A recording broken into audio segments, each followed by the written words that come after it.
अस्सलाम वालेकुम रहमतुल्लाह।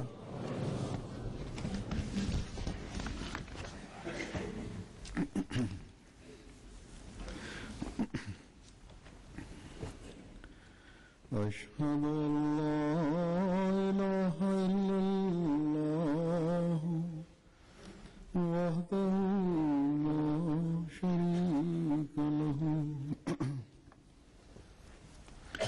व अशहदु अन्ना मुहम्मदन अब्दुहु व रसूलुहु अम्मा बअदु फ़अऊज़ु बिल्लाहि मिनश शैतानिर रजीम।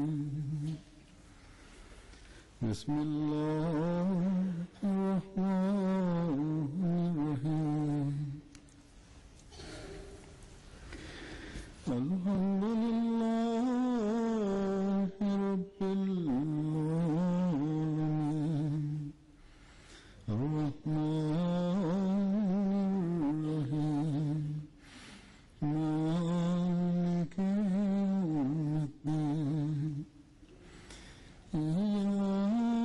इय्याका नअबुदु व इय्याका नस्तईन اهدنا الصراط المستقيم صراط الذين أنعمت عليهم غير المغضوب عليهم ولا الضالين।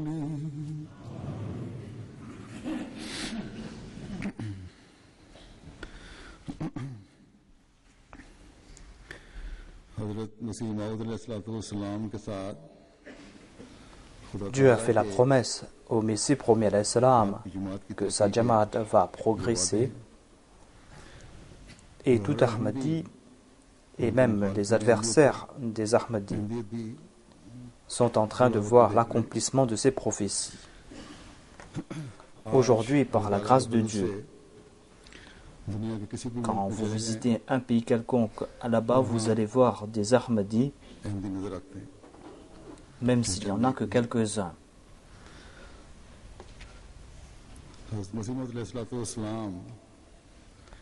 Le Messie premier alayhi salam a déclaré à ce sujet que Dieu a fait cette promesse à propos de la Jamaat. وَجَعِلُوا الَّذِينَ اتَّبَعُوكَ فوق الذين كفروا إلى يوم القيامة.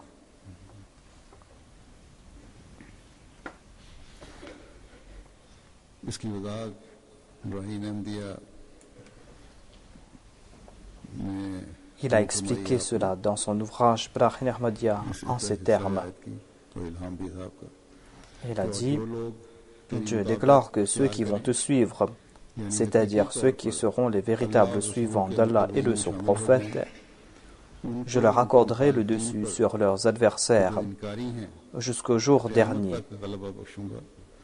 c'est-à-dire par leurs preuves et leurs arguments, ils auront la suprématie sur leurs adversaires.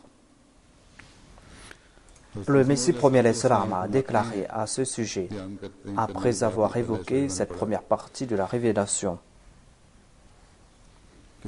que Dieu a fait la promesse à propos de sa Jamaat.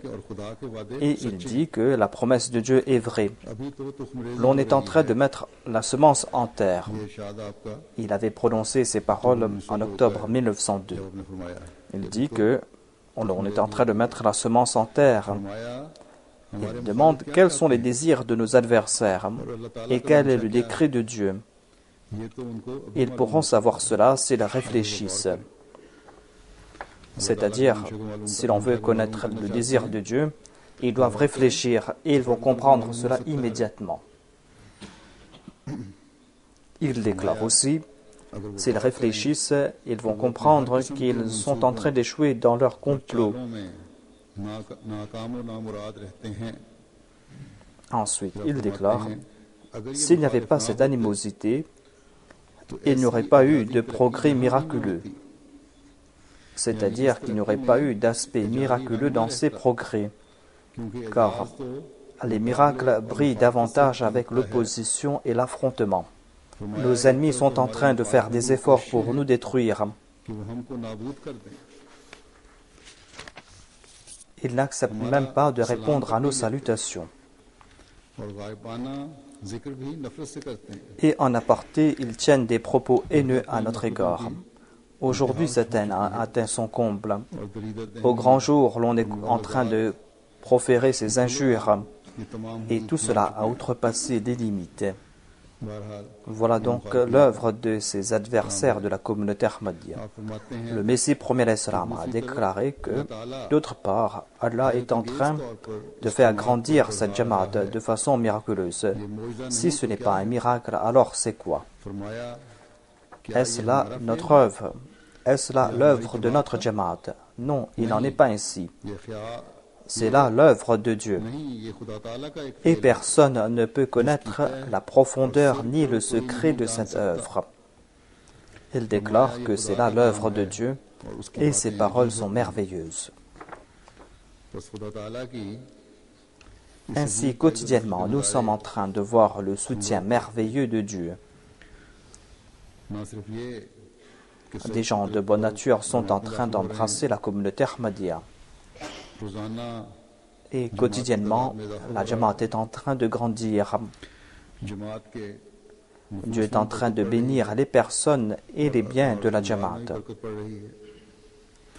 Et cela est en train de faire brûler de jalousie les ennemis de la communauté Ahmadiyya.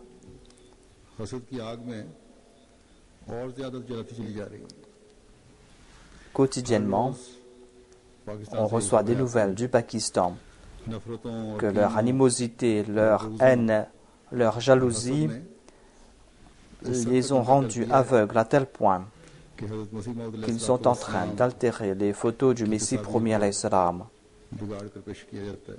qu'ils écrivent des insultes dessus et qu'ils écrasent les photos du Messie premier alayhi salam. Il y a un infâme qui a placé la photo du Messie premier alayhi salam sur le seuil de son magasin, afin que toute personne qui y pénètre passe dessus.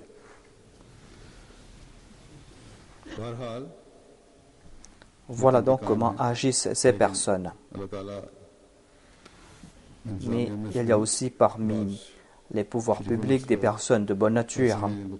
Allah fait en sorte qu'il y ait de telles personnes. Et il y a un officier qui s'est interposé et qui a enlevé cette photo de là.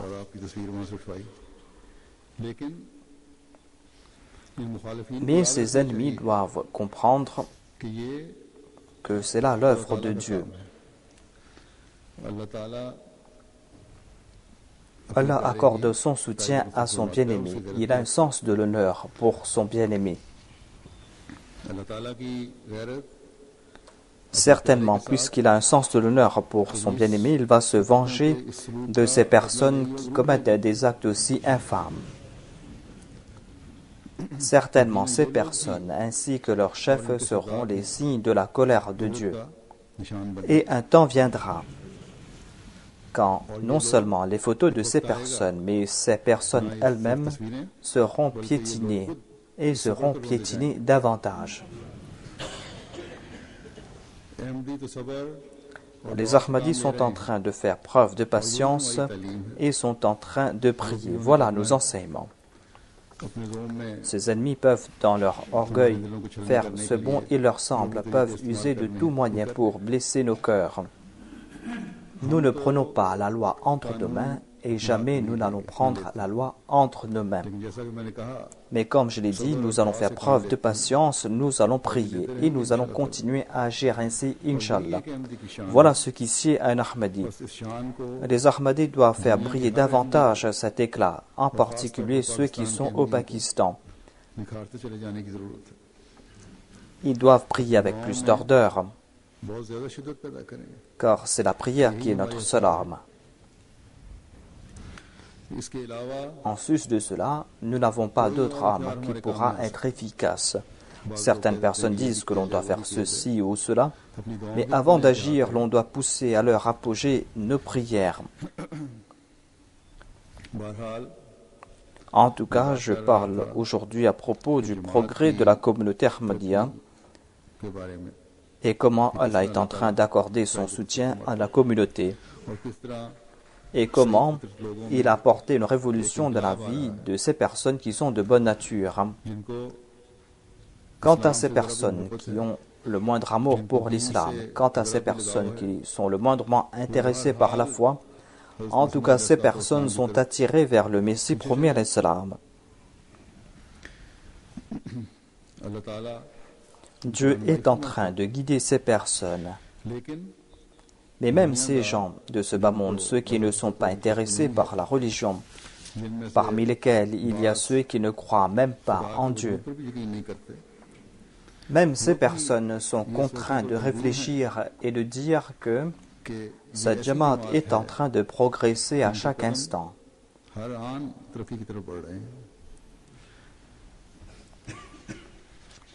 Ces personnes sont contraintes de dire que vous êtes en train de présenter les enseignements de l'islam et on dirait qu'un jour ces enseignements remporteront la victoire dans le monde. Comme l'a déclaré le Messie promis à l'islam, c'est là l'action de Dieu. C'est là la tâche qu'il est en train d'accomplir. Il est en train de montrer ces choses extraordinaires. Les membres de la Jamaat n'ont qu'à bouger le doigt quand ils œuvrent pour la cause de Dieu, pour la Jamaat. Et Allah fait fructifier leurs efforts, comme s'il y avait eu des milliers de mains qui avaient agi. Voilà ce qui fait brûler de jalousie l'ennemi.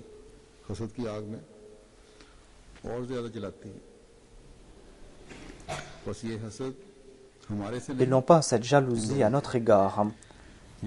Ils ont cette jalousie en raison de l'œuvre de Dieu. Dieu qui est en train de faire voir de tels résultats. Dieu qui est en train d'accorder son soutien clair et évident.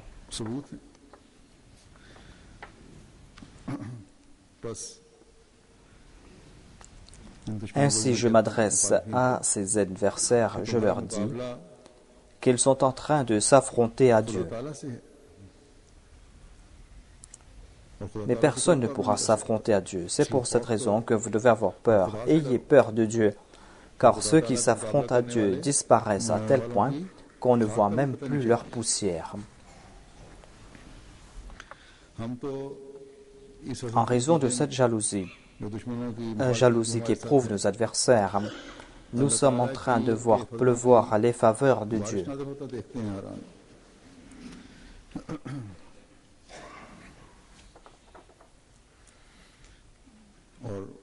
Ces personnes, quant à elles, se disent musulmans, mais ne réfléchissent pas à ce sujet.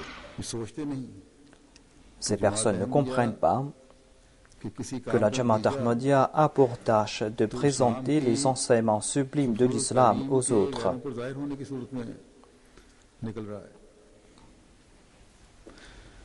Et ces soi-disant ulémas n'éprouvent pas de l'amour pour l'islam. Ces ulémas éprouvent de l'amour uniquement pour leur chair. Et ces personnes ne désirent que leurs avantages. Comme je l'ai dit, nos paroles ont maintenant un effet positif sur des non-musulmans. Et ces personnes sont en train d'exprimer cela spontanément lors de nos programmes. Par la grâce de Dieu, quand je visite différents pays, quand je pars en tournée, lorsque je visite les Jamaat, par l'entremise du message du Messie promis à l'islam, je vois briller l'éclat de l'islam sur les autres, sur les non-musulmans. Comme vous le savez déjà, j'étais présent pour la Jalsa Salana de la Jamaat de la Hollande et de l'Allemagne. Grâce à ces tournées, j'ai l'occasion de rencontrer les Ahmadis. J'ai l'occasion de leur parler, mais j'ai aussi l'occasion de parler avec des non-musulmans. Et ces rencontres ont un effet positif sur les non-musulmans. Ensuite, il y a ces non-musulmans qui viennent participer dans la Jalsa suite à l'invitation de leurs amis. Les enseignements de la Jamaat et l'organisation de la Jamaat ont des effets positifs sur ces invités. Généralement, par tradition, après une tournée, j'évoque quelques faits qui concernent le voyage que j'ai accompli. et je présente quelques faits pour améliorer l'organisation de la Jalsa. Tout d'abord, je vais présenter quelques faits qui concernent les rencontres qu'on a avec des non-musulmans. Ce ne sont là que de petits aperçus des faveurs que Dieu est en train de faire pleuvoir sur nous. J'étais donc présent pour la Jalsa Salana de la Jamaat de la Hollande.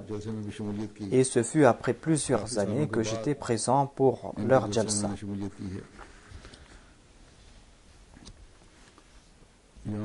Avant de quitter le Royaume-Uni, j'ai reçu une lettre de la part de l'amir de la Jamaat de la Hollande qui disait que vous venez pour la Jalsa, mais on désire organiser une réception avec des invités hollandais. Tout d'abord, j'avais refusé en disant que ce n'était pas la peine, car je me disais que la Jamaat n'a pas de contact avec les intellectuels, avec les personnes d'autorité. Mais après quelques jours, je me suis dit que cette région où se trouve notre centre, et là où on est en train d'organiser la Jalsa, cette région est celle de cet ennemi de l'islam, qui matin et soir est en train de vilipender l'islam et le saint prophète Mohammed sallallahu alayhi wa sallam. Et que ce sera une bonne occasion que de rencontrer des hommes politiques, des intellectuels et des journalistes, si ces personnes étaient présentes pour cette réception. Je me disais que la Jamaat est toute petite et que tout au plus il n'y aura que 14 à 15 personnes qui seraient présentes.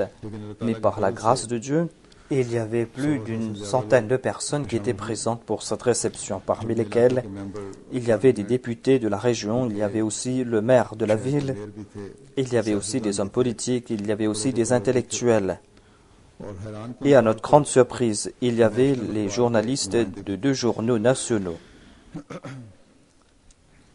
ainsi que des journalistes qui appartenaient à de petits journaux. Ainsi, j'ai pu présenter les enseignements sublimes de l'islam, ainsi que l'exemple du saint prophète Mohammed sallallahu alayhi wa sallam et les enseignements du Saint-Coran. Car cette personne qui vilipende l'islam, ce politicien, est en train de critiquer l'islam.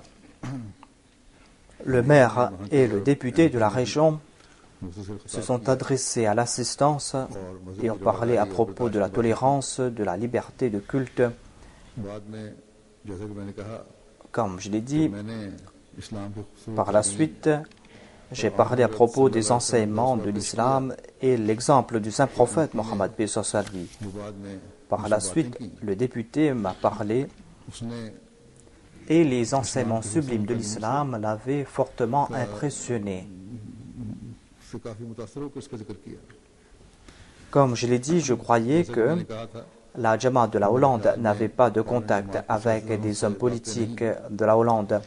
Et à travers les paroles du député, j'ai compris cela. Il m'a dit que vous devez, dans la mesure du possible, établir des contacts avec les hommes politiques de la région et leur présenter les enseignements sublimes de l'islam. Et d'en faire mention dans les journaux et sur des sites web. C'est ainsi que, sans prendre leur nom, il a donné cette indication que si vous aviez agi ainsi, eh bien, les hommes comme Wilder n'auraient pas pu prononcer quelques mots contre l'islam. Et vous auriez présenté les enseignements sublimes de l'islam à la population. Ainsi, voyez comment les paroles du Messie premier l'Islam sont en train de s'accomplir, que la tâche de Dieu est sublime. C'est là l'œuvre de Dieu. Cette personne qui est un chrétien, cette personne est en train de nous montrer les moyens, comment présenter les enseignements sublimes de l'islam à ses concitoyens. Ce député de caractère noble, qui est un grand politicien, qui a servi pendant longtemps au sein du Parlement, a placé sur son site web sa photo et la mienne et quelques détails concernant la rencontre qu'il avait faite avec moi. Et avant de partir, il m'avait dit que je vais publier tout cela afin de dissiper les malentendus qu'ont nos concitoyens concernant l'islam. et afin aussi d'arrêter cette campagne de haine contre l'islam, des campagnes lancées par certaines personnes qui ne cherchent que leurs avantages, par des ennemis de l'islam et par certains politiciens. Et les journaux ont donné aussi une bonne couverture concernant cette réception et les propos que j'avais prononcés là-bas. Il y avait 2 représentants de 2 grands journaux, des journaux nationaux qui étaient présents pour cette réception.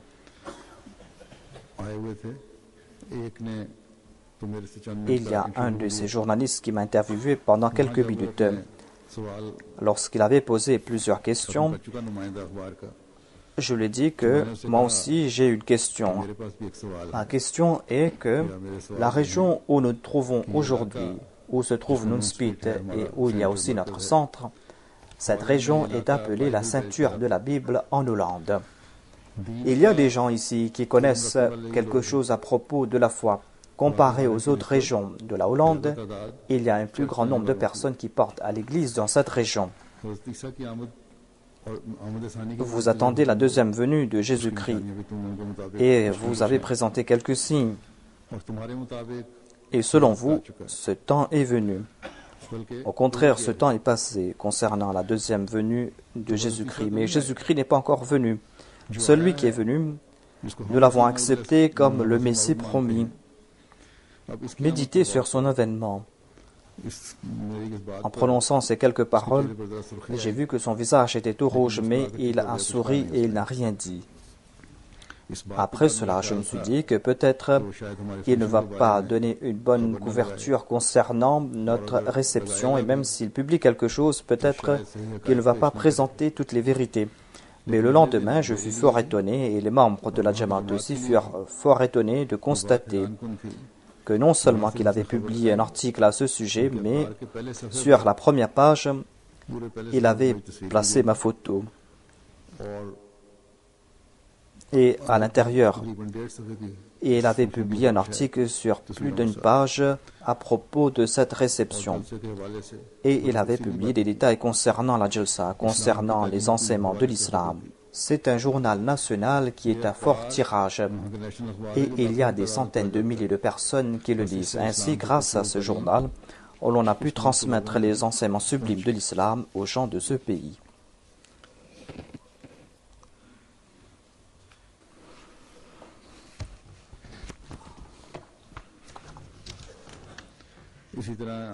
Il y a aussi un autre journal national qui a couvert cet événement.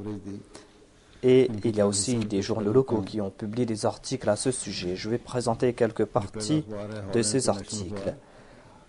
Dans le premier journal national, dont le titre est Dagblad, on a publié en gros titre « Le calife porteur de paix ». Après cela, en me citant, ils ont écrit que la Jamaat Ahmadiyya pense que Hadrat Isa est décédé et qu'il ne retournera pas, et que Hadrat Mirza Ghulam Ahmad est le deuxième Isa, celui qui devait venir. Ils ont présenté beaucoup de détails à ce sujet, mais moi je vais présenter quelques phrases. Ensuite, il est écrit que la Jamaat Ahmadiyya est en train de se répandre dans le monde grâce à ses efforts. Jamais les Ahmadis, dans leurs déclarations, prononcent des paroles virulentes. La Jamaat est en train de s'établir dans les pays occidentaux, non seulement à travers des missionnaires, mais par ceux qui sont venus de leur pays. Et ils ont évoqué aussi les Ahmadis qui sont venus du Pakistan. Ensuite, on a écrit qu'il y a une relation très proche entre les membres de la Jamaat et la Jamaat elle-même. Ensuite, on a publié beaucoup de détails concernant la Jalsa.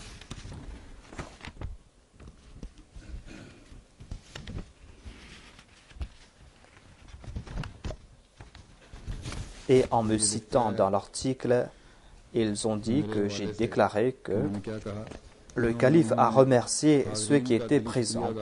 Et il a déclaré qu'en dépit du fait qu'en Hollande, il y a un groupe qui est en train de vilipender l'islam et qui est en train de faire des propagandes contre l'islam, mais vous êtes venus ici et vous avez décidé d'apprendre quelque chose à propos de l'islam.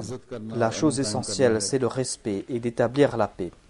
Ensuite, ils disent que le calife a déclaré que je dis en toute certitude que jamais nous allons nous venger. Certes, il y a des groupes musulmans qui ont ces pensées extrémistes. Le calife sait très bien cela. Et les actions de ces musulmans sont condamnables. Et l'action de ces musulmans va à l'encontre de la pratique du saint prophète, sallallahu alayhi wa sallam. Ensuite, il est écrit que le calife a dit qu'il a peur qu'il n'y ait plus de respect les uns à l'égard des autres, surtout s'il y a de telles personnes qui viennent au pouvoir, des personnes qui ne respectent pas les autres, des personnes qui vont créer des difficultés. Voilà donc quelques extraits de ce journal. Il y a un autre journal national qui a publié en gros titre que le calife est venu et il a condamné l'extrémisme. En me citant et en écrivant en gros titre, ils ont écrit « Ne condamnez pas le saint prophète Mohammed sallallahu alayhi wa sallam pour ses actes de terrorisme et pour cet extrémisme. » Ensuite, ils ont écrit que selon les croyances de la Jamaat Ahmadiyya, Hadrat Mirza Ghulam Ahmad est le Messie promis et ses suivants le considèrent comme le deuxième avènement de Jésus-Christ. Les Ahmadis disent que Mirza Ghulam Ahmad possède les qualités de Hadrat Isa. Ainsi, on a pu transmettre le message de l'islam et le but de l'avènement du Messie premier à l'islam à ces personnes, et cela a été présenté ouvertement à une grande échelle. C'était des informations publiées en détail. Voyez donc l'œuvre de Dieu. D'une part, il y a M. Wilder qui est en train de faire des tournées dans le monde pour faire la publicité de son livre dans lequel il a vilipendé l'islam et le saint prophète Mohammed, paix soit sur lui. Et lui-même, il est empli de haine à l'égard de l'islam. Mais dans son pays, et non seulement dans son pays, mais dans la région où il est député, par l'entremise de la Jamaat Ahmadiyya, l'on est en train de présenter le message de l'islam et le message du saint prophète, un message qui prône la paix. Et ainsi, on est en train de dissiper leurs malentendus à ce sujet. Selon les informations que j'ai reçues, il n'a pas reçu grande approbation concernant son livre. Mais dans son pays, grâce à ces journaux et grâce au site web des députés, on a pu transmettre le message de l'islam, le message sublime de l'islam, à des centaines de milliers de personnes. Et même la Jamaat de la Hollande ne s'attendait pas à une si grande couverture. C'est là la tâche de Dieu et par reconnaissance, il nous incombe maintenant, il incombe à la Jamaat de la Hollande que de renforcer ses relations, d'élargir ses relations et de dissiper les malentendus que les autres ont à l'égard de l'islam. Et on doit présenter ouvertement aux concitoyens de M. Wilder ses mensonges et sa rancune. Aujourd'hui, seule la Jamaat Ahmadiyya peut défendre l'islam.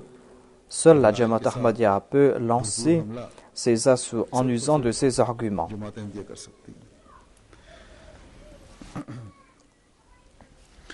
Les invités qui étaient présents pour cette réception ont eu de très bonnes impressions.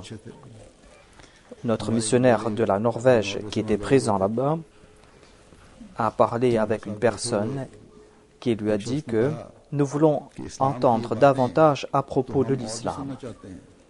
Votre calife a terminé rapidement son discours. Un veilleur a dit que l'enseignement que vous êtes en train de présenter aujourd'hui, le christianisme a présenté le même enseignement très tardivement. C'est-à-dire, ils ont présenté cet enseignement après 2000 ans.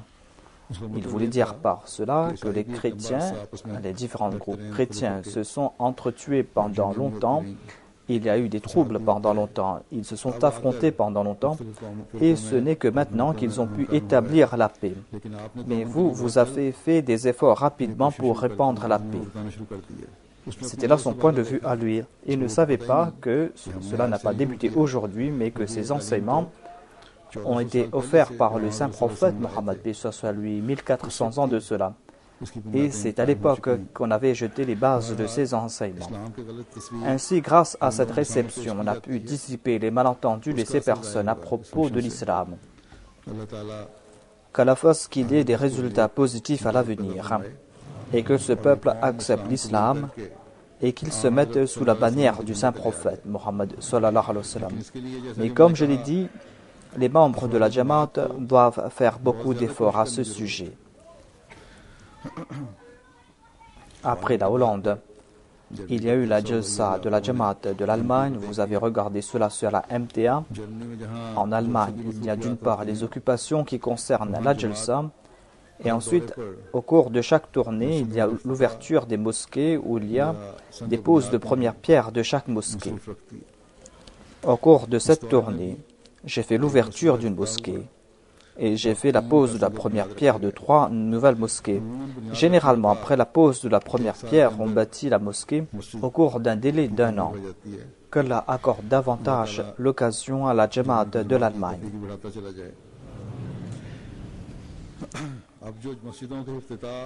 Au cours de ces réceptions, lors de l'ouverture de ces mosquées ou de la pose de la première pierre, il y a quelque chose de positif.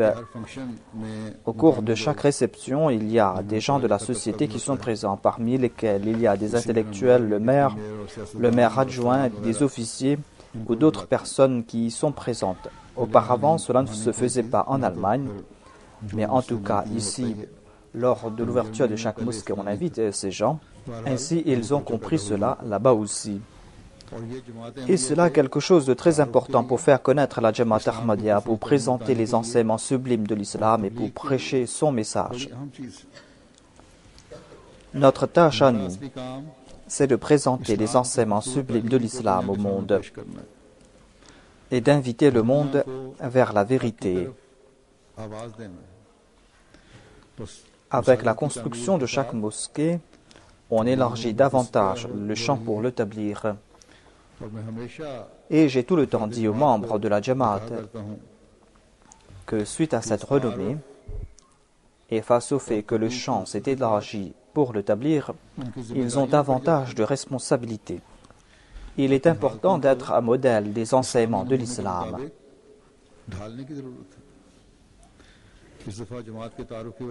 Puisque la Jamaat s'est fait connaître là-bas, il y a une organisation dans laquelle se trouvent des officiers de l'armée. Cette organisation a mis en place un programme en se basant sur la moralité, sur les choses qui ont trait à la politique. J'étais présent là-bas. Cette organisation a pour but de définir le rôle que doivent jouer les Allemands.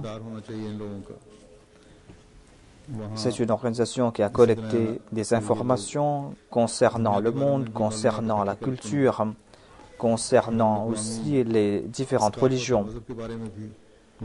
Et pour cela, ils organisent des conférences, des séminaires. La société civile aussi participe avec eux dans ces programmes. Ainsi, comme je l'ai dit, on a organisé un programme là-bas et j'ai eu l'occasion d'être présent pour ce programme. Généralement, pour ces conférences, ils invitent des personnalités étrangères. Ils invitent des légistes, des gens appartenant à différentes religions, des experts dans différents domaines. Ils avaient aussi invité le leader de l'organisation principale des musulmans, M. Iman Mazik, et il a prononcé un discours là-bas. Ils m'ont invité pour prononcer un discours et moi j'ai parlé à propos de la fidélité à l'égard de sa patrie à la lumière des enseignements de l'islam. Et après cela, il y a eu une session de questions et de réponses. Il y avait le maire, des intellectuels, des prêtres chrétiens, des représentants du judaïsme qui étaient présents, en sus de ces officiers supérieurs de l'armée. Par la grâce de Dieu, cette conférence a eu un effet positif et j'ai pu transmettre à ces personnes les enseignements sublimes de l'islam. Le secrétaire des affaires extérieures de la Jamaat, M. Daoud Majoka, m'a envoyé quelques commentaires. Il est dit qu'une personne a déclaré que je fus fort surpris de voir une personne qui a présenté aussi facilement la solution aux problèmes du monde. Ainsi, voilà les enseignements sublimes de l'islam. Si on présente ces enseignements de l'islam, tout le monde peut comprendre cela. Un autre a déclaré que votre calife nous a expliqué nombre de choses. Le concept de l'islam que vous présentez nous fait comprendre que les musulmans peuvent certainement s'intégrer dans la société. C'est là une question qui est soulevée partout en Europe, à savoir que les musulmans ne peuvent pas s'intégrer en Occident. C'est-à-dire que les musulmans aiment vivre séparément. Il a déclaré que c'est un concept erroné que l'on trouve en Europe. Certains ont exprimé leur surprise concernant les enseignements sublimes de l'islam.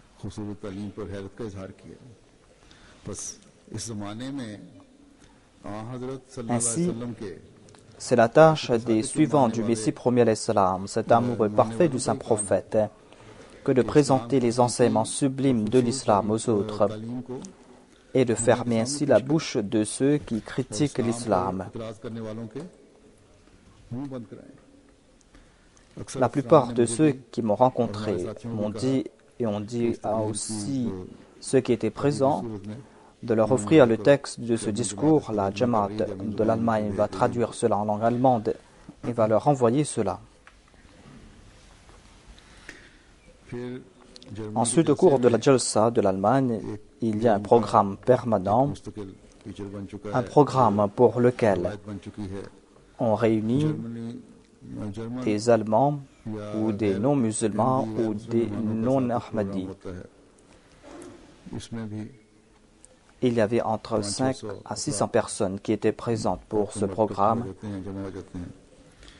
et j'ai eu l'occasion de parler. Encore une fois, j'ai parlé à propos des enseignements de l'islam, à propos de l'avènement du Messie premier l'islam, concernant la situation du monde et le fait que le monde est en train d'oublier Dieu et le fait que l'on est en train de courir vers la destruction. J'ai parlé à ce sujet et j'ai eu l'occasion de leur dire d'être vigilants à ce sujet. J'ai aussi parlé à propos du rôle que doit jouer chaque personne pour éviter cette destruction. Ce discours a été transmis en direct sur la MTR. Vous avez regardé cela.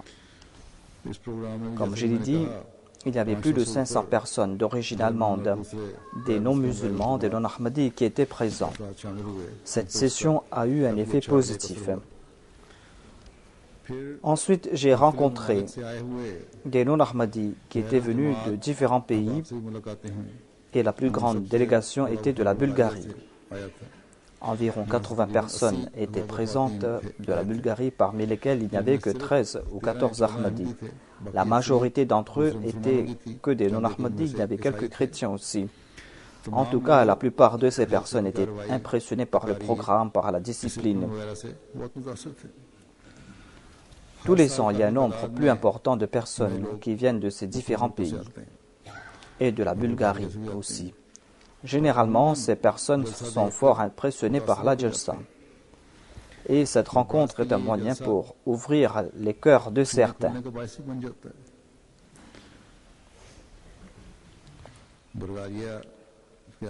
J'ai parlé avec la délégation de la Bulgarie et il y a un jeune homme qui m'a dit que vous dites que l'on doit ressentir la crainte de Dieu au cœur et que l'on doit agir pour la cause de Dieu et que nous les Ahmadis nous sommes en train d'agir en ce sens. Ce jeune homme m'a demandé quelle est la preuve que vous êtes en train de suivre ces conseils. Je lui ai dit qu'entre autres, en Afrique, dans des endroits fort reculés, nous sommes en train de servir les populations sans faire de distinction de religion, de race. Ces informations sont disponibles partout. Ces informations suffisent comme preuve.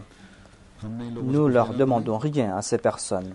Certes, nous faisons cet effort pour que ces gens puissent rendre culte à Dieu l'unique, qu'ils soient ses véritables adorateurs. Voilà l'effort que nous sommes en train de faire. En Bulgarie, depuis quelques années, on a mis des restrictions sur les activités de la Jamaat. La Jamaat n'est pas enregistrée là-bas. L'État est sous l'influence des mollahs et ils disent que pour mettre fin à des dissensions entre les musulmans et pour qu'il n'y ait plus de troubles en Bulgarie parmi les musulmans, on est en train d'agir ainsi, c'est-à-dire que l'on présente un seul sermon dans toutes les mosquées et que tous les musulmans appartiennent à la même obédience, alors qu'il n'en est pas ainsi. En fait, il y a certains qui reçoivent de l'aide des pays arabes. Et c'est pour cette raison qu'ils ne supportent pas le fait que l'on offre l'occasion aux Ahmadis de prêcher leur message, car ils vont perdre leur gagne-pain. Mais en dépit de cela, tous les ans, il y a des gens qui embrassent l'Ahmadiyya là-bas.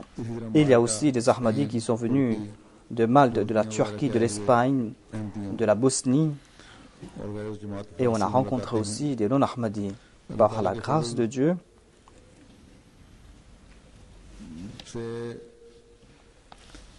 la Jalsa a laissé des impressions profondes sur toutes ces personnes. Cette année-ci, j'ai accepté l'allégeance des nouveaux convertis dans la grande salle. Chaque année, il y a des nouveaux convertis qui viennent et qui me prêtent allégeance. Mais ces personnes me prêtent allégeance séparément. Cette année-ci, j'ai dit qu'on va le faire dans la salle principale afin que les autres aussi puissent y participer. Par la grâce de Dieu, l'événement de la Bayra est un événement qui fait grandir dans la foi. Il y avait une personne qui était en contact avec la Jamaat depuis fort longtemps. Cette personne est peut-être de l'Iran. Elle était assise là-bas. Et cette personne n'avait pas l'intention de me prêter allégeance, mais lorsqu'a débuté la Bayra, elle a dit qu'il y a une force invisible qui a poussé sa main. Et j'ai placé ma main et j'ai fait le serment d'allégeance. Il a dit que ce n'était pas des sentiments temporaires. Maintenant, je suis Ahmadi. Et Inch'Allah, je vais respecter le serment d'allégeance.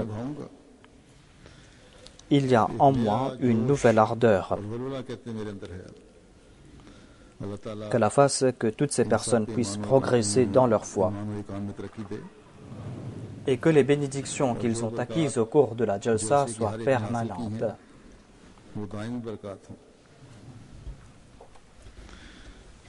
En tout cas, la Jalsa Salana de la Jamaat de l'Allemagne s'est très bien passée. J'ai écouté quelques discours sur la MTA de temps en temps. Le niveau des discours était très bien. Cette Jalsa fut porteuse de bénédictions et cette Jalsa a aussi distribué nombre de bénédictions. Les organisateurs se préparent au cours de l'année pour la Jalsa.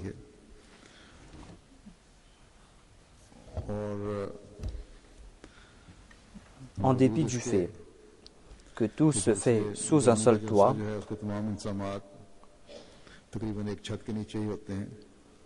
il y avait quand même des travaux à accomplir.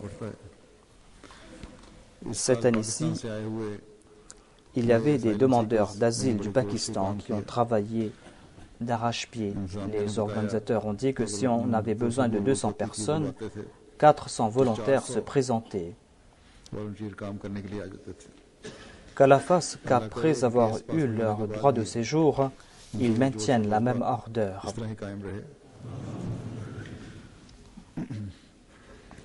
La situation du Pakistan, le fait qu'ils ont vécu dans cette privation, a eu de l'effet sur eux pendant longtemps.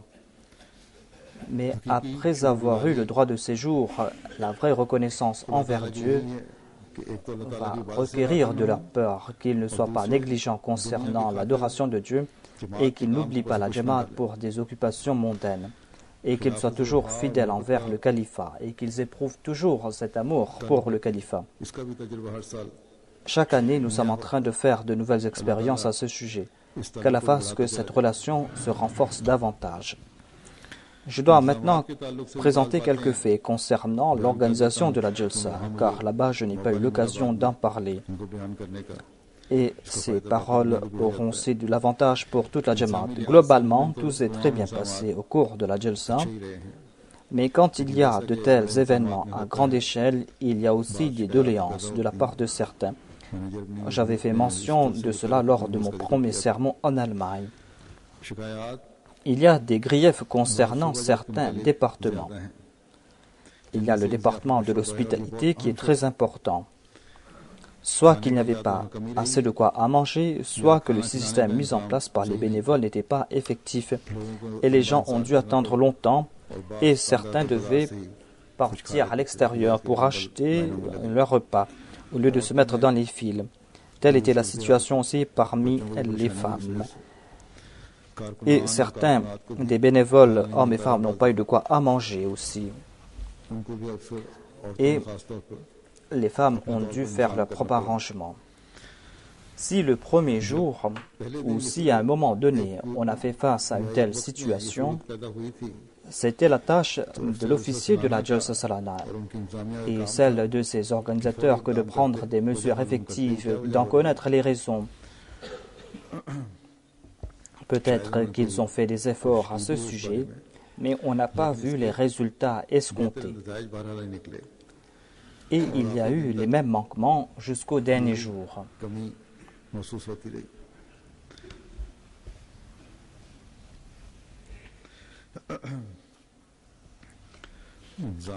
Les organisateurs doivent comprendre qu'au Pakistan, par exemple, tous les soirs, l'officier de la Jalsa Salana rencontrait les autres officiers, les chefs de chaque département.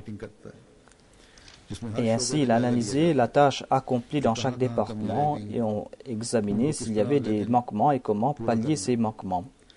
On analysait la situation de la cuisine, combien on avait préparé, s'il y avait des invités qui avaient mangé, s'il y a eu des manquements, ou si on a dû préparer plus, ou s'il y a eu du repas qui est resté. C'est ainsi qu'on se préparait pour le lendemain. Le département de l'hospitalité, au lieu de remettre à plus tard certains faits, aurait dû informer l'officier de la Jalsa Salana, à savoir qu'aujourd'hui, il y a tel nombre d'invités qui ont mangé ou que tel nombre d'invités ou de bénévoles n'ont pas pu manger, et présenter aussi les raisons. Et il aurait dû parler avec les autres départements. On aurait dû consigner tout cela afin d'apporter des améliorations le lendemain ou pour le prochain repas. S'il y avait ces rencontres et si on planifiait tout cela pour le lendemain, on aurait pu améliorer la situation immédiatement. Il y a aussi le département de l'inspection. L'officier de la Jalsa Salana a des subalternes et ils doivent partir dans chaque département pour voir si tout se passe très bien, de faire une analyse de la situation. Et si on est en train de faire face à des situations d'urgence, que l'on doit y remédier. En tout cas, on doit apporter des améliorations dans ce département. Ensuite, dans la salle principale, il y avait des toilettes et des salles de bain qui faisaient défaut, alors qu'il y a d'innombrables toilettes dans ce complexe. Mais pour quelque raison, on n'a pas ouvert ces toilettes. Et certaines vieilles personnes, des hommes et des femmes, ont dû faire face à des difficultés, alors qu'on devait mettre en place des facilités pour les vieux et pour les handicapés. On aurait dû organiser cela. Et dans ces pays, il y a de telles facilités. Et les bénévoles, hommes et femmes, n'auraient pas dû être aussi stricts, surtout dans ces endroits. Votre tâche à vous, c'est de faciliter la vie de tout le monde. Les organisateurs, s'ils n'avaient pas demandé la permission pour ouvrir certaines toilettes, face à cette situation, ils auraient dû demander cette permission pour ouvrir ces toilettes. S'il était une question d'économie, eh bien, même s'il est bien de faire des économies, mais que l'on se souvienne que l'on ne peut pas sacrifier l'hospitalité pour faire des économies.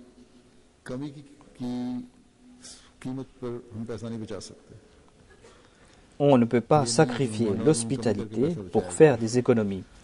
L'hospitalité que l'on doit à ses invités a prééminence sur toute chose. Si l'équipe de l'officier de la Jalsa Salana faisait ces analyses, il n'y aurait pas eu de telles difficultés.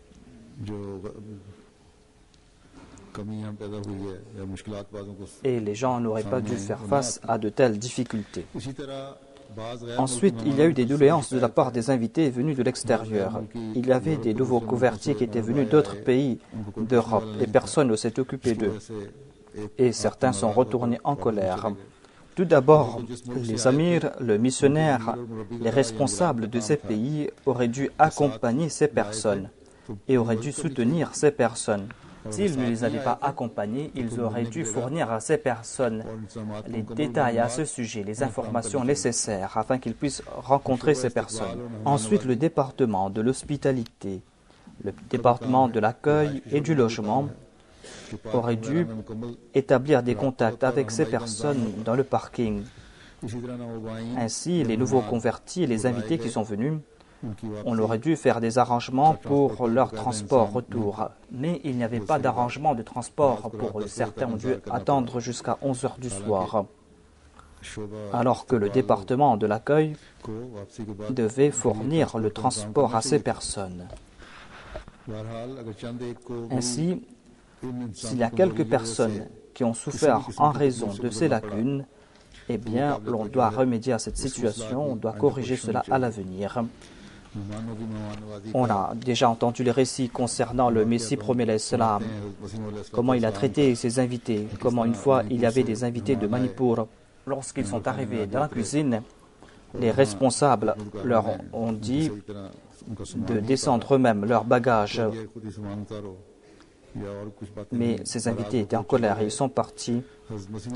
Lorsque le Messie premier l'Islam a su cela, il a couru derrière eux et ils étaient très loin, ils étaient tout près de la rivière lorsqu'il les a rencontrés.